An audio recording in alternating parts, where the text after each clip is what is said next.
Every city has an ego mediating between the maintenance of its outward appearance and scratching the urges of its inner self.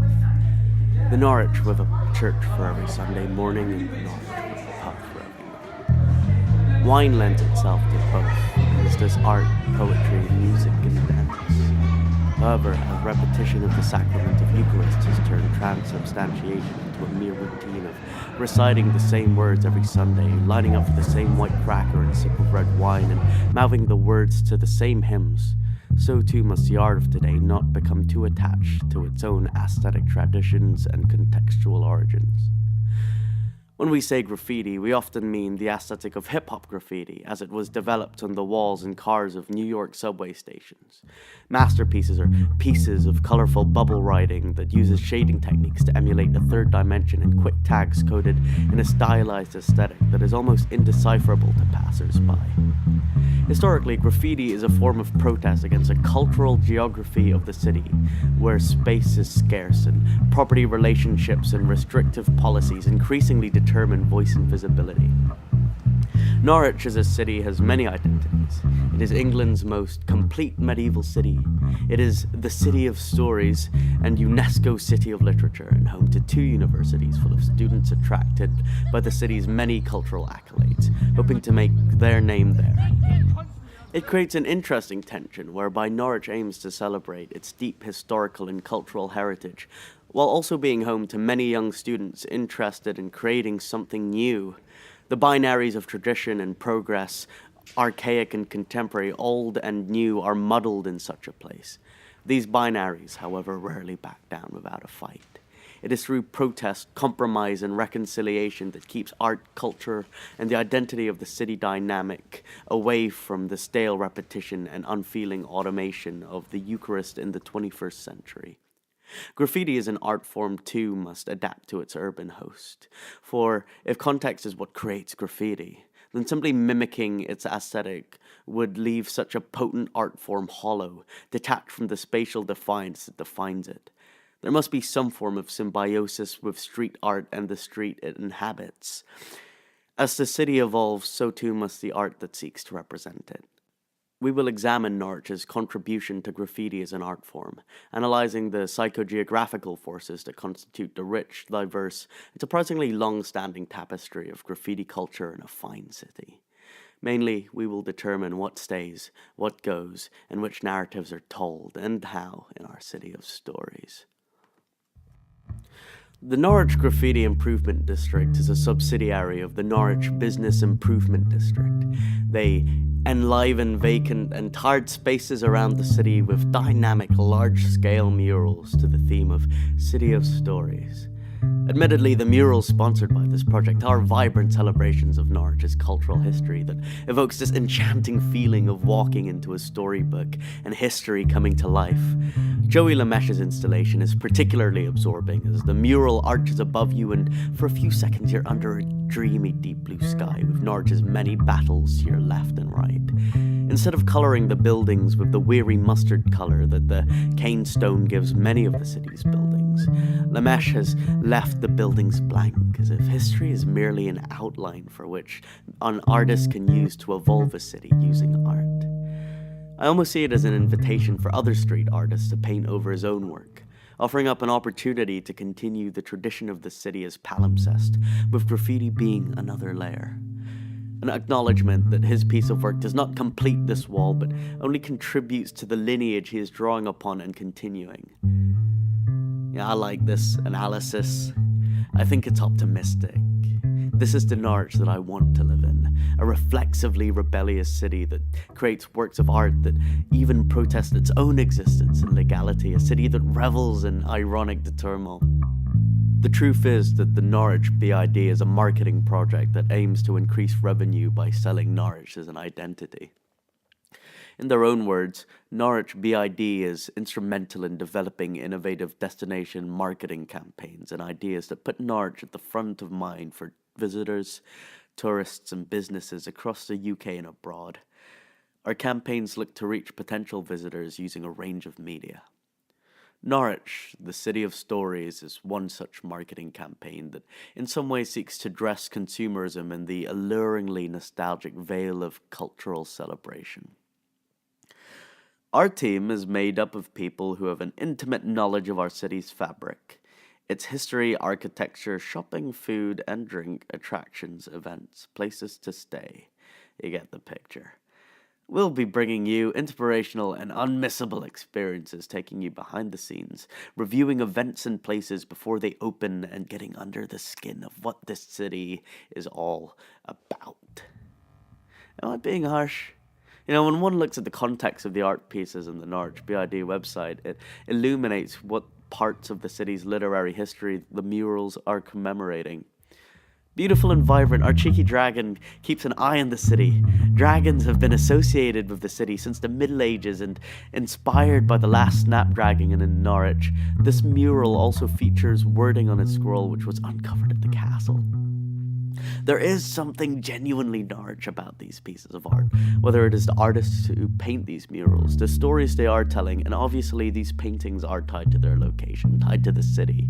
However, graffiti being a contemporary art form that concerns itself in being a spontaneous protest of restrictive policies that increasingly determine voice and visibility, we must consider what narratives Norwich, the City of Stories, seeks to tell.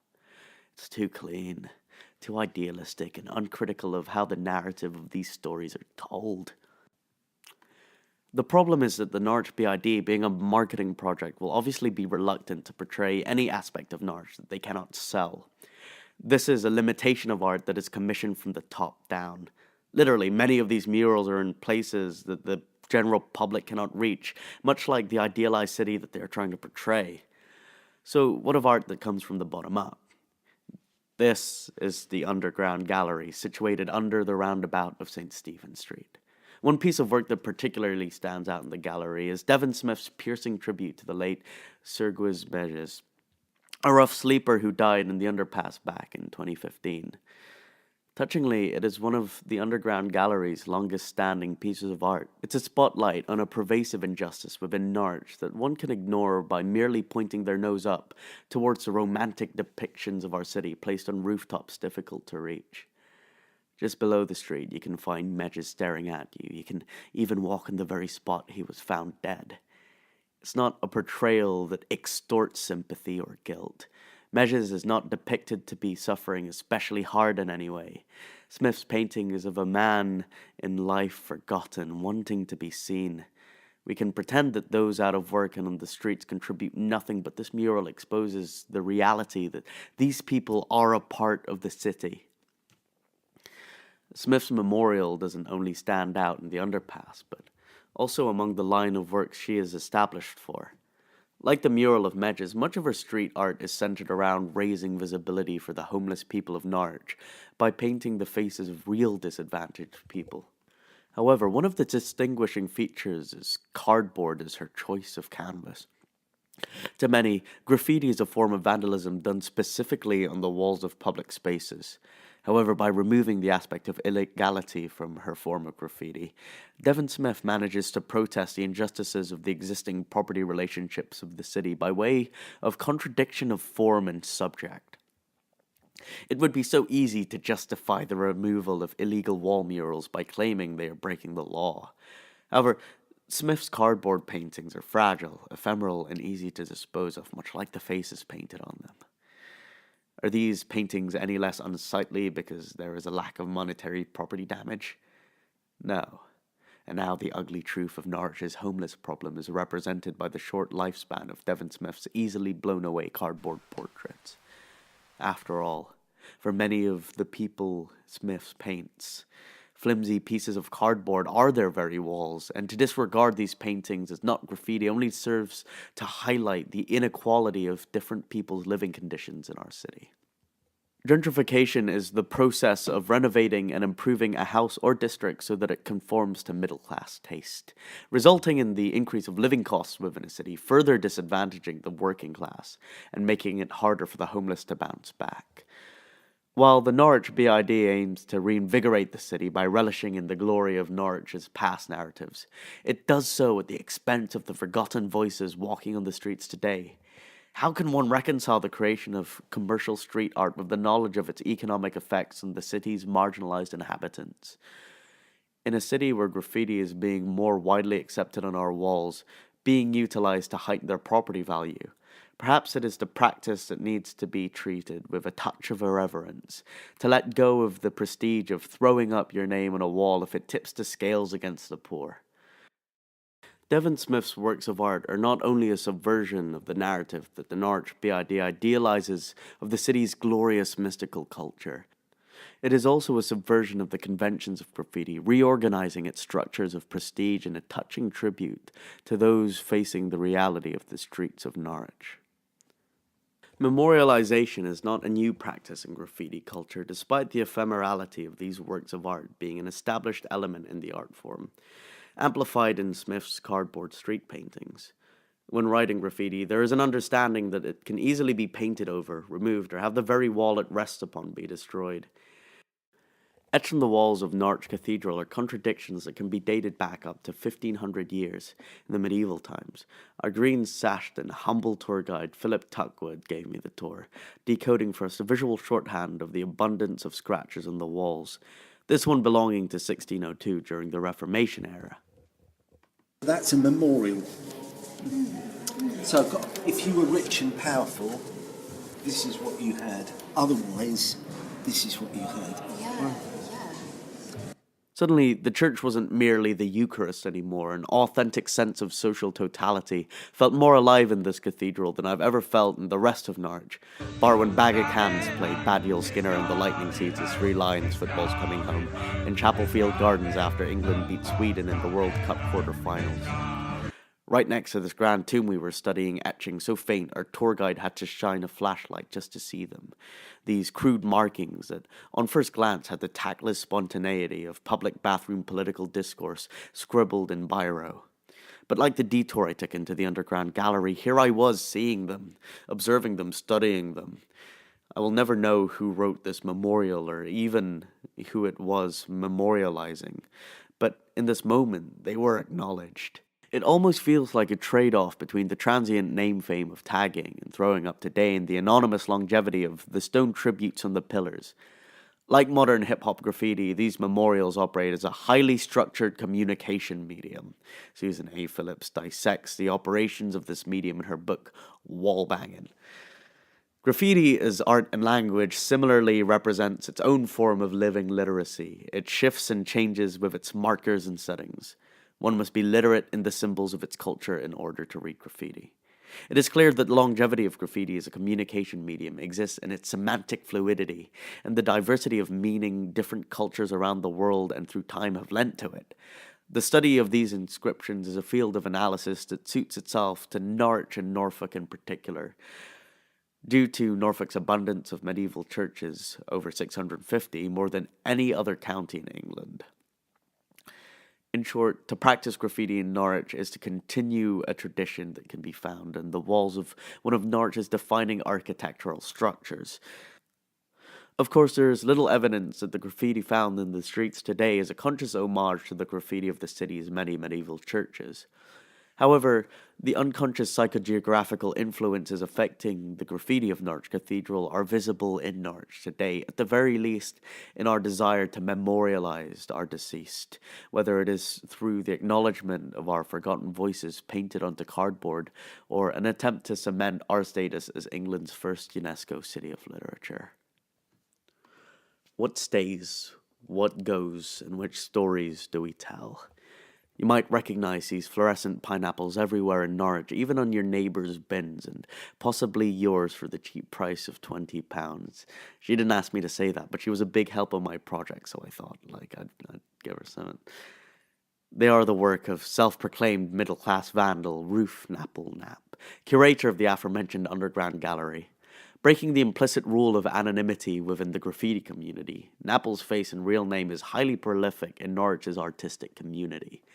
In fact, she was so open to talking about her contribution to Norwich's graffiti scene that she accepted a phone call with me to talk about the way the gallery operates and how she can maintain a public identity while regularly performing vibrant acts of urban vandalism.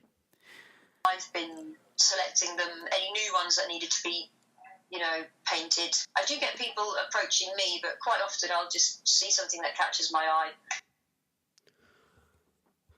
The way the gallery operates as a space for street art exercises how malleable the term graffiti can be when applied to any form of public art. When asked whether or not she considers the works of art in the gallery to be graffiti, she replied, "Is it its own thing?" I consider them street art. All right. Because it's an organised, legal painting. And quite often, a lot of these people are not street artists normally. Prior to this, I had personally considered the Underground Gallery to be an exhibition of graffiti flourishing in a way unique to Nart, but I must concede that with Nat personally responsible for the selection and upkeep of the gallery, the anarchic scramble for space has been organised into structure. Like the new murals in the Norwich BID, the paintings here are legal and welcomed by both the public and the council. The goal for NAP doesn't appear to be some political statement about ownership of space in the city. The gallery exists for the simple intention of making people happy. It really does have an impact on the space. People who use it every day say how great it is, and still people appreciate it, and I just want to keep that going. Compare this with the mission statement of the Norwich BID. Norwich is not just a place for potential visitors and tourists. Nap's Gallery is a gift to the city, for its people, and most importantly, of the people. I asked Napple if she had any favourites within the gallery, and she had this to say. I asked, is it Alice Gound? Or Gound, I think. You can look that up. Yeah. To put, because I thought we had a bit too much male-orientated art down there. So I asked her to paint. She did these really nice ethnic ladies, and I thought, let's show Norwich that we see them, we see everybody here. It's not just white men. Just skip that bit. Yeah, but no, we just wanted to express that we see everybody here in Norwich. We are inclusive. That's the word. Ruth Napple had originally asked me to exclude that sentence about white men, and it gave me an insight into the tightrope she must walk in maintaining a public space for everybody. Throughout our interview, she seemed to exert herself into taking an apolitical stance.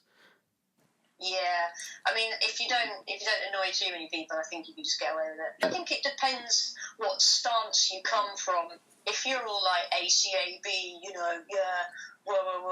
and you're painting over people's houses, then that's not very nice, and you're probably going to get some attention for that. But who's scared of a little pineapple? Yeah. I don't know. However, her inclusion and appraisal of Alice Goundry's painting implies a conscious recognition of her responsibility as an active writer of urban narrative to consider everyone's voices. Ultimately, the Norwich Graffiti Improvement District is a marketing campaign that capitalizes on Norwich's cultural tradition, while the Underground Gallery is a genuine piece of art that continues that tradition. The gallery is proud of the city that exists today and is not afraid or ashamed to depict it in its totality. Ruth Napple might not consider the paintings in the gallery to be graffiti, but to organize an effort to reclaim a public space to amplify the marginalized voices of the city and exhibit it as a whole feels like textbook urban interventionism. At least how it's described in this textbook, Jeff Farrell's Crimes of Style. Working together, graffiti writers construct an alternative streetwise aesthetic that subverts the pre-packaged imagery of the culture industry. I've taken advantage of the free bar in the Arts Centre during a Lucy Rose concert, and maybe someday I'll drink the blood of Christ at the Bell Hotel. Looking at any flick of paint on a Norwich wall and seeing graffiti feels like doing both. Looking at any scrape of chalk on a piece of cardboard and seeing graffiti feels like doing both and doing neither. The different cities have different walls, different boundaries, and different stories to tell. Norwich's contest of narratives is not simply one of legal versus illegal. The utilization of culture and commercialism is a marketing weapon that romanticizes Norwich's more saleable narrative that revels in its past and ignores the voices of the city that don't belong in a postcard. However, just as the legitimization of graffiti as an art form has opened the doors for commercialization to seep into culture, street art now appears as a celebrated part of our fine city. This is an opportunity to wrestle for visibility in the city's narrative, as an art form that was once marginalized can now be used to amplify the voices of the marginalized in our open public spaces. An opportunity many of Norwich's urban interventionists have exercised, whether it be in the spaces that the people cannot avoid, or in the spaces that people seek out themselves. We see everybody. We are inclusive.